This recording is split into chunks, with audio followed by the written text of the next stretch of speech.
এই যে পিয়ার নিয়ে যে দুম্রজালের সৃষ্টি করা হয়েছে প্রপোর্শনাল রিপ্রেজেন্টেশন, এইসব কথা তো আগে শুনি নেই। জুলাই আগস্টের সেই গণবিপ্লবের সময় শুনি নেই, গণ অভ্যুত্থানের সময় শুনি নেই, আগেও কখন শুনি নেই।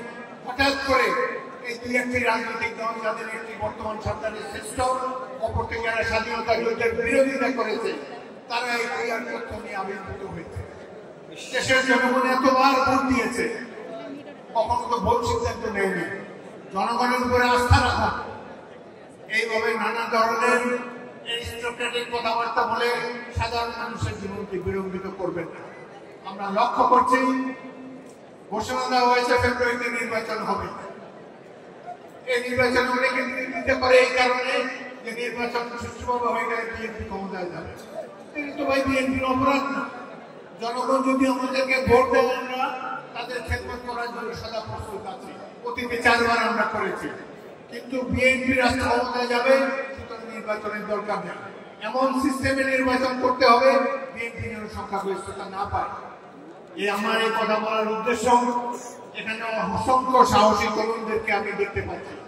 আপনারা যখন এই মিলনায়তন থেকে বাইরে যাবেন, বাড়িতে যাবেন, নিজের গ্রামে যাবেন, শহরে যাবেন, জনগণকে বোঝাবার দায়িত্ব আপনাদেরকে নিতে হবে।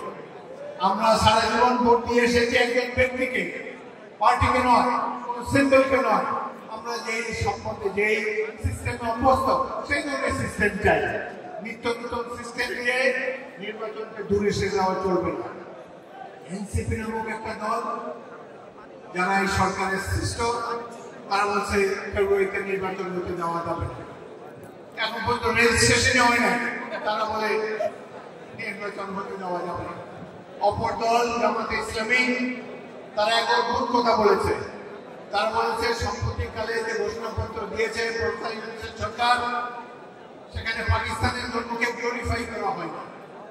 আরে এত বছর আগের ঘটনা, বাংলাদেশের মানুষই তো ভোটের মাধ্যমে 46 সালে ভোট দিয়ে এই তৎকালীন পাকিস্তানের সৃষ্টি করেছে। আমরা পূর্ব পাকিস্তানের অংশ ছিলাম। সেই 47-এর সময় 46-এর সময় পাকিস্তান প্রতিষ্ঠার বিরোধিতা করেছিল বর্তমানে এই দল জামাত ইসলামী।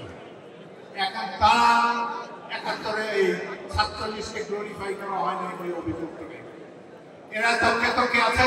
এই দেশে গণতন্ত্র প্রতিষ্ঠিত হতে দেবে না। একটা মৌলবাদী ব্যাকওয়ার্ড লুকিং রাষ্ট্র ব্যবস্থা প্রবর্তনের জন্য বাংলাদেশের জনজীবনে তারা দুর্ভোগ সৃষ্টি করতে চায়। এত বছর প্রথমে শুনলাম যে 1 বছর থাকবে, 2 বছর থাকবে। একজন উপদেষ্টা বলেছেন শেখ হাসিনা 5 বছরের জন্য নির্বাচিত হয়েছিল, তিনি মাত্র 2-3 মাস ক্ষমতায় ছিলেন, অতএব বাকি সময়টা আমাদেরকে পার করতে দিতে হবে। কোথায় শেখ হাসিনার সরকার, কোথায় এইভাবে আমিরামি নির্বাচন, কোথায় নির্বাচনের প্রহসন? আর এরা জীবনে কোনো স্যাক্রিফাইস নেই বাংলাদেশের জনগণের জন্য। এই যে জুলাই আগস্টে বিএনপির 488 জন শহীদ হয়েছে। আমি যেখানে আমার বাড়ি লালমোহন উপজেলা, ছোট্ট একটি উপজেলায় 11 জন শহীদ হয়েছে জুলাই আগস্টের